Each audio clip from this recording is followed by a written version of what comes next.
Bolo to medzi riekami Torisa a Korytnica. Rýpal sa v rýžovom poli, tríznil vo vode, v bahne sa brízgal, jedol brinzu a ríziky.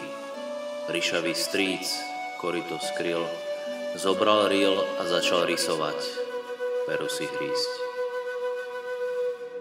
Tok myšlienok začal príštiť, úryvok zaklínadla, rytmus a rím. Nastal poriv vetra, rýchly ako ryba, kradmi ako rys, korytnačka sa vie skryť. Svedomie ako kryštálová kryha, kde nie je žiadna ryha. Rídzi rytier nasadol na koňa a dal sa v trysk, kde nepriateľ začal ričať.